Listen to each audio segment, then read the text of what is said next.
Thank you for joining me on another episode of She Leads Now podcast, where we help career and entrepreneurial women gain the tools to develop a success mindset, create winning strategies, build collaborative relationships, and take bold action towards creating impact and fulfillment in their lives and careers. I'm your host, Sabine Gideon, and I'm on a mission to awaken and activate women and emerging leaders so they can tap into their innate leadership ability, elevate their influence, and create the impact they were destined to make. If you're ready to uplevel your confidence, courage, and influence, you've come to the right place. Join me weekly for insights, strategies, and resources to help you grow, develop, and embody the leader you were meant to be, so that you can make the impact you know you are called to make and establish the legacy you've always dreamed. The world eagerly awaits the emergence of your brilliance, impact, and influence. So with that, let's dive into this week's episode. Hello and welcome to another episode of She Leads Now. I am your host, Sabine Gideon, and I am thrilled to be bringing you episode 27. For those of you who have been listening from the very beginning when we launched earlier this year and have been consistently downloading and providing feedback, thank you so much. I really sincerely appreciate you. For those of you who maybe this is your very first episode and you are just tuning in, thank you for listening as well. I hope you gain some value from what I'm going to share today and that you continue to listen in and, of course, reach out with any feedback, any thoughts that you have around the content and the information being shared. Rightfully so, this podcast is called She Leads Now, and the focus is really to help support women in leadership, primarily women who are business owners, but also to women who are in leadership roles, whether it be in their organizations or other organizations or just in general. My philosophy around leadership, that it's not tied to a title, it's not tied to an organization or a role, it is a way of being. And so today's focus is really going to help bring that to life in the sense that we're going to talk about competencies. I'll go into a little bit more detail around what competencies are a little later. But the focus here is really around what makes some leaders effective or more effective than other leaders. And that boils down to where, of course, their core beliefs, their values, how emotionally intelligent they are, how they're able to relate to people, execute, get results, all of those things. But what are some of those proven behaviors that, when demonstrated and when applied over and over again, actually lead to a leader's ability to be effective in leading others, in driving results, and gaining whatever level of success that it is that they want? Before we go into that, let me just set the backdrop here. I know I have a wide range of listeners, from individuals who are in corporate and they're starting the side hustle or thinking about it, to individuals who have started, who are in that beginning build stage, to individuals who this is not their first rodeo, so to speak. And so they've been at this for a while and they're now at a space where they're either looking to grow or to improve their effectiveness as leaders because their organizations are growing. So as you're growing, as you're in that space and you're in that mode of growth, you either have a team, or you'll need to hire a team, or you'll need to hire independent contractors, virtual assistants, you name it. And the truth of the matter is, in order for everything to flow in harmony, for deadlines to be met and for your team to excel so that your business can actually continue to scale and make the impact that you want, it's important that you develop strong leadership skills. I talked about this a few weeks back in a prior episode in terms of what it takes to be an effective leader. And so I would definitely invite you to go back and listen to it if you haven't heard it. But the short version of it is essentially your job as the CEO or top executive in your organization is really to hold space for being a big picture visionary and inspiring your team to work hard, meet their goals, and excel. But your job as a leader is also to do just that, to lead. So there is the space around what you're doing as the leader and as the CEO in terms of performance, in terms of making sure that the organization is healthy from a financial standpoint, resource standpoint. And then there's the piece around making sure that you have the people that you need in place. And then it's the third piece of making sure that these individuals are being developed, that they're being groomed, they're being given opportunities to grow and to expand for themselves and for the organization as well. That's high level what we talked about prior in terms of what it means to be a strong leader.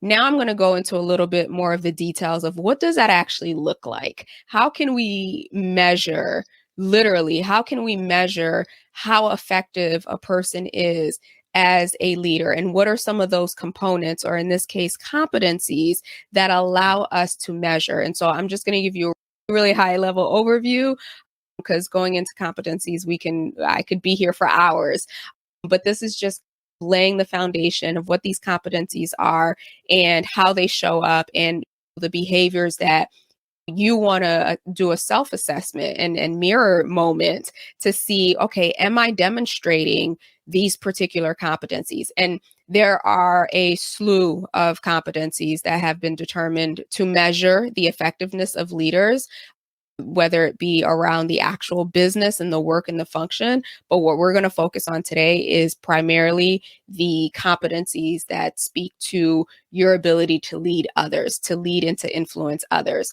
So, as we know, highly competent leaders, they do more than just perform at a high level, right? For the most part, we know how to work hard, we know how to get stuff done.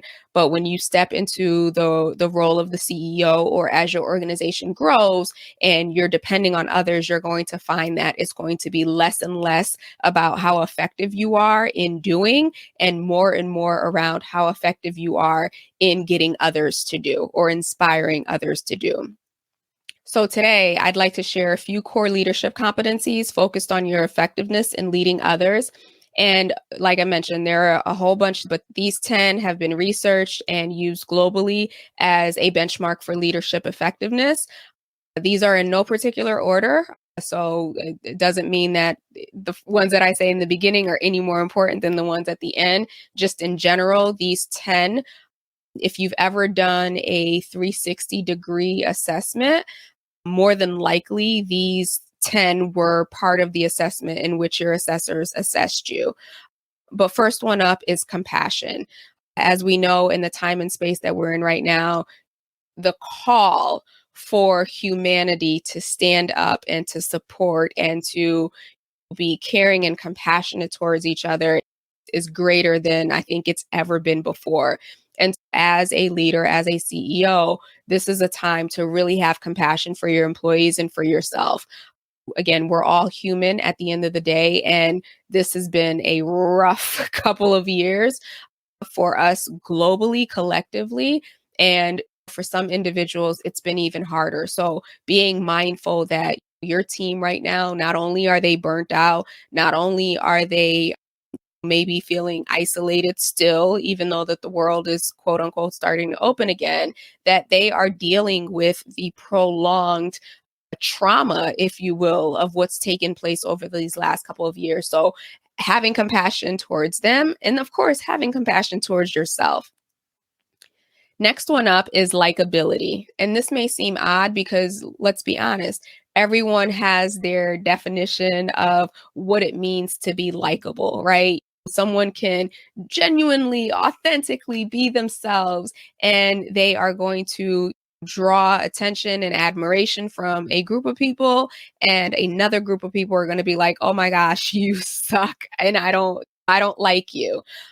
Likability is not necessarily being a doormat to your team by no means, but it's really being mindful and being able to read the room, and to an extent, adjusting how you approach individuals based on personality types or their way of being. At the end of the day, it's impossible to get everyone to like you. Not everyone is going to like you, but just being mindful, and this will go into a little bit more of the emotional intelligence piece, but just being mindful of how you're coming across and your awareness around being able to read the room and adjusting as needed.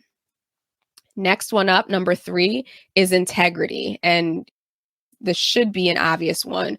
But leaders with integrity practice what they preach and they own up to their mistakes, right? So it's about, if you are making promises to employees, to staff, to vendors, to whatever, that you are showing up in the capacity that you're supposed to. It is about being ethical. It is about being truthful. It is about being trustworthy and doing things that would build trust between you and others.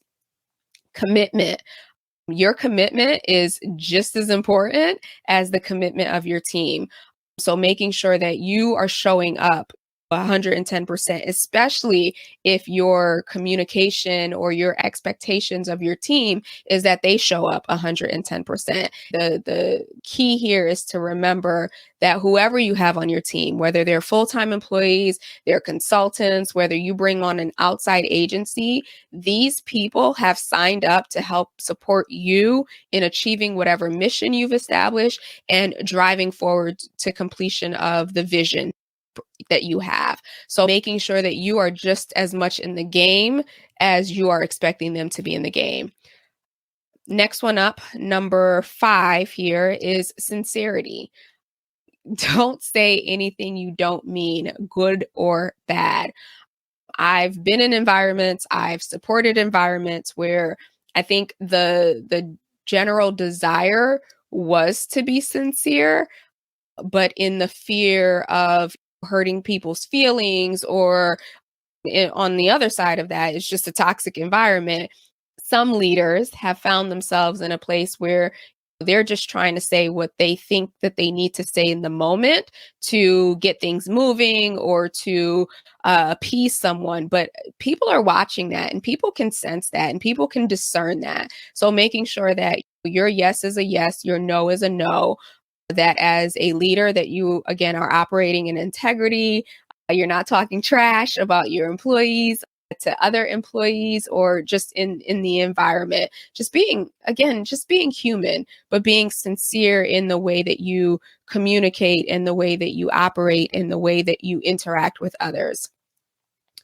Next one up, one of my faves is courage. I'll share at one point of why courage has become such a pillar and powerful anchor for me. So when it comes to courage, this is not going to look the same for everyone, right? Courage can show up in, hey, I'm going to start my business. I'm going to take the leap. I'm going to leave corporate and start my business. Courage can show up in the sense of, I need to grow my business and I need to add more team members and I need to hire and I need to train and I need to trust people to do the work, right? Courage shows up in many different ways. Courage also shows up in conversations, giving your team members feedback when things aren't working well, and being able to do that in a way that is respectful and dignified. And so I can do a whole nother episode on courage, but just want to lay that down, that every day as leaders, every day as CEOs, I don't know about you, but I am faced with a decision or a challenge or an opportunity that requires me to, one, address whatever comes up. And then two, if there's fear there, if there's reservation, if there's hesitation in any capacity, really digging deep to identifying, well, what is it that's stopping me? And then tapping into what I like to call my inner well of courage to be able to move forward. Next up is talent development. And so obviously as a leader, your effectiveness is rated on whether or not you can get other people to get work done so that you can, reach the results that you want to. But there are so many different ways to do that. And so if you've ever heard of the term command and control, which is a very old school way of leading others in the sense of, hey, I'm in charge, or I'm at this level and you need to do what I said that you need to do just 'cause. The flip side of that is inspiring or influencing other people to actually take action. But when it comes to talent development, in this particular context, it's really around, can you help develop people into being greater than where they are today? Can you take action that allows someone to enhance their skill set, to build their confidence, to grow and to step into higher levels within their organization? Everyone has different experiences. I've certainly had leaders who were good at managing the day to day, but when it came to my own growth or when it came to my own development, I was completely on my own. And so the leaders that I hold near and dear and that I continue to engage with and keep in touch with are the ones who did a little bit more than just manage the day to day. They inspired me, they challenged me, they pulled things out of me that I couldn't even see in myself. So, as you think about talent development, it's not just about getting people to get work done. How are you helping them to grow and develop? The seventh one is emotional savvy, or you can call this emotional intelligence. And this goes along with the compassion. And this is really around understanding emotions. This starts with you first. So the awareness of your own emotions in certain situations, and then also being able to recognize the emotions of others and responding accordingly. The work of emotional intelligence really isn't seen externally. And what I mean by that is much of that work starts with you. Think about it. How many times have we gotten an email that might trigger us? Whether something didn't work out right, or there's a deadline that's going to be missed, or a customer or a client is unhappy, right? And immediately we start to feel emotions. When you're at that level of having a high EQ, it's really being one, able to address the fact that, okay, I'm feeling some type of way. And the next step is identifying what is it that I'm feeling. And once you've identified what it is that you're feeling, you get to choose, how do I want to feel instead? When you're in that place of having identified, having gotten clarity, having dealt with whatever emotion, then moving forward and addressing that person. Because at some point in that process, and I didn't go into this, but at some point in that process, there is a level of detachment that happens where it's no longer about your emotions, but it brings you into that place of being a lot more empathetic towards that person's emotions and why they may have reacted, so that when you have the conversation, you're not in trigger mode, but you can meet them where they are. Ninth one up is communication. When it comes to communication, this goes back to what I've spoken about before. Are you able to communicate your vision? Are you able to clearly communicate what needs to get done? Are you able to clearly communicate feedback? When things aren't going right, are you able to just say more than, I don't like it, or this doesn't feel good? But are you able to use your communication skills to help others understand what it is that you're thinking or what it is that you want? On the flip side of that is leveraging your ability to listen, because that's part of communication as well. Ask questions and come from a place of curiosity so that your employees can feel heard, and whoever you work with, quite frankly, can feel like what they have to say matters and that they are understood. And then lastly is inspiration. If you want to be effective, really truly effective, and get the best out of people, that requires the ability to inspire others. With the command and control, it was rooted in fear and it was rooted in intimidation and manipulation. Yeah, sure, you could get people to do what it is that they needed to do.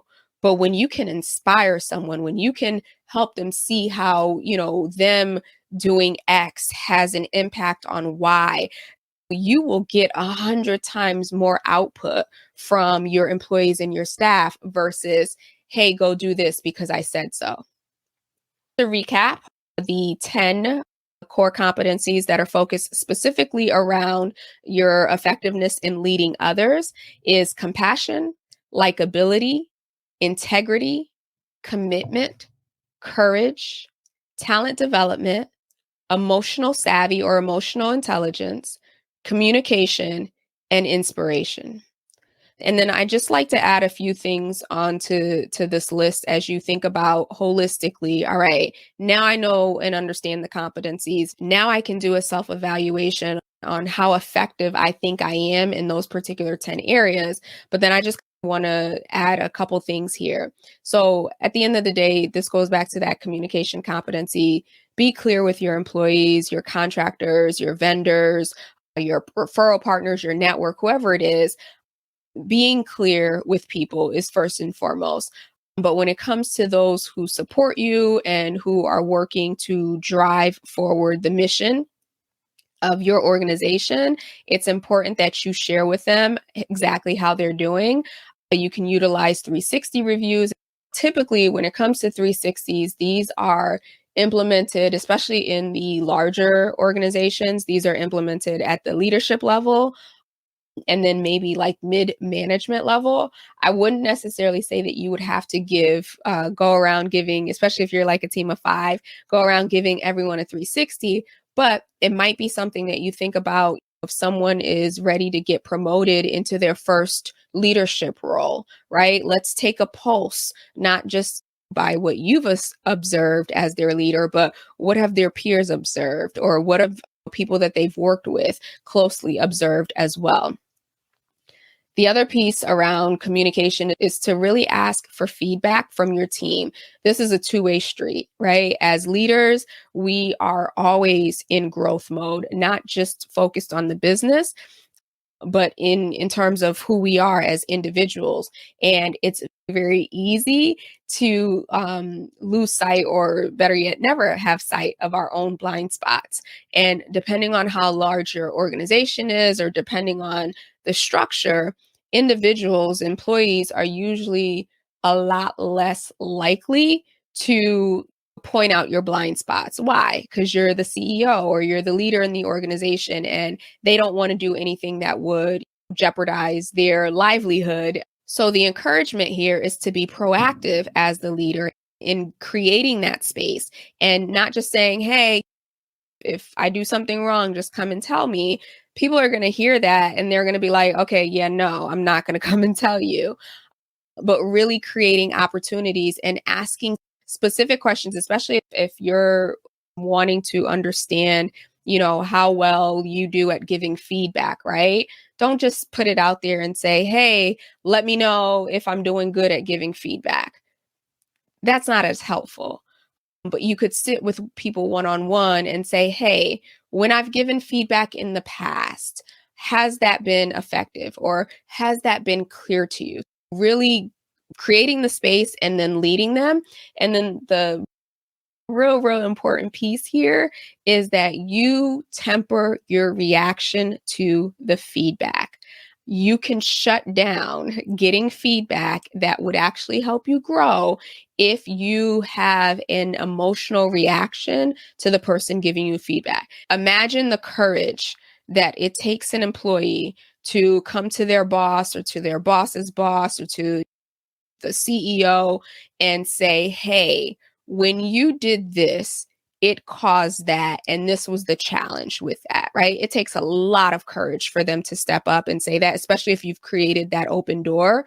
Please do not shut that door by having an emotional reaction, at least not in front of them, right? So going back to the emotional intelligence, take a moment, sit with the feedback, really think through it, deal with your emotions, and then respond accordingly. Because what you don't want is an organization that has a whole bunch of people who are afraid to tell the CEO the truth, because that's going to create productivity issues, morale issues. That's how most of these toxic organizations that many of us have worked in, that's how it starts.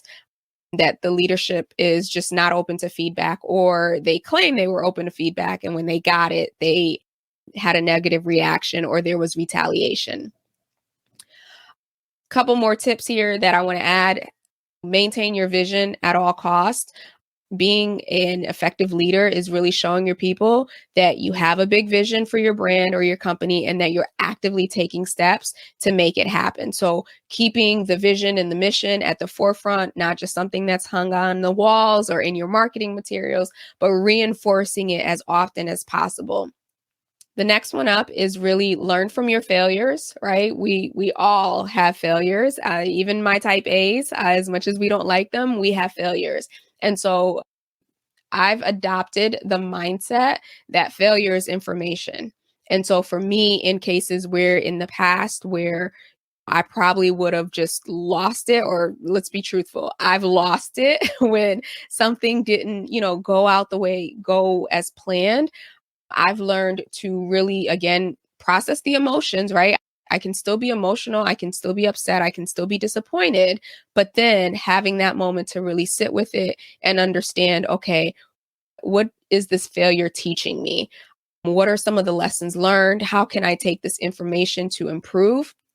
And as you do that, you can create the space within your organization so that if, let's just say, your team member misses a deadline or they worked on a project and it didn't work out well, right? Instead of chastising or even sweeping it under the rug and saying, hey, it's okay, it's whatever, you can challenge them and say, okay, what did you learn from this process? What will you do differently? Or how have you been able to grow as a result of this particular failure?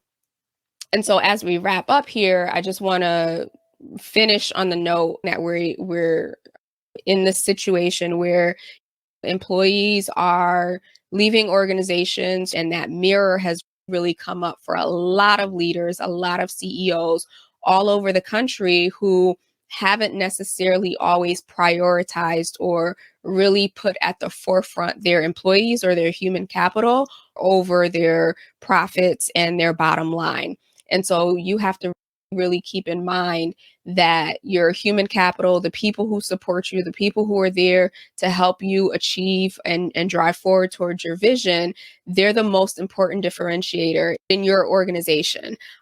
And so really making sure that you are identifying and hiring the right people, that you are cultivating a culture that is aligned with who you are, your values, and of course that of the people that are there and that are actually going to support where you're trying to head, and that you're developing these individuals. Because at the end of the day, as we know, and we probably always known, but this time has definitely proven it, people have options, people have choices, and people aren't willing to stay in negative environments or toxic environments or environments that challenge their psychological safety as much as they might have 5, 10, 15 years ago.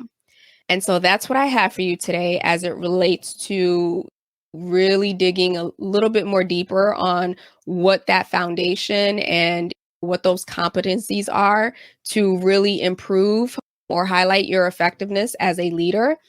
Of course, as always, I would love to hear how these competencies, if this is the first time that you're hearing it, how they've changed the way that you think about your own company and your brand and how you operate and are showing up, and anything that you might implement. And now that we've had this conversation, please feel free to DM me at Sabine Gideon on IG or on LinkedIn. Would love to hear what shifted for you or any ahas. And of course, as always, I thank you so much for those who have subscribed and who download consistently every week. I really appreciate it. Thank you so much for those who have left reviews. We've gotten some amazing reviews thus far. If you, again, are listening for the first time, or you've only listened to a couple episodes and haven't yet gone on Apple Podcasts or even Spotify, I ask that you would consider going on, rating the show, leaving a review, giving me some feedback, letting me know how this content has helped or is helping to support you as you really own your leadership identity and your role as CEO and leader in your organization. So with that, I will leave you. Have a fabulous rest of the week, and I will be back next week. Take care. Thank you for tuning in to another episode of She Leads Now. Be sure to join us next week for another transformative discussion to help you grow, develop, and embody the courageous leader you've always been. Be sure to subscribe to the show to get alerts when new episodes drop, and join us for our next Leaders Lounge meetup on Zoom. Details and dates for future sessions are included in the show notes below, so take a look there or head over to sabinegideon.com/lounge to register and hold your spot for the next session. Again, that's sabinegideon.com/lounge to grab your spot. Excited to connect with you all inside the lounge. Talk to you soon.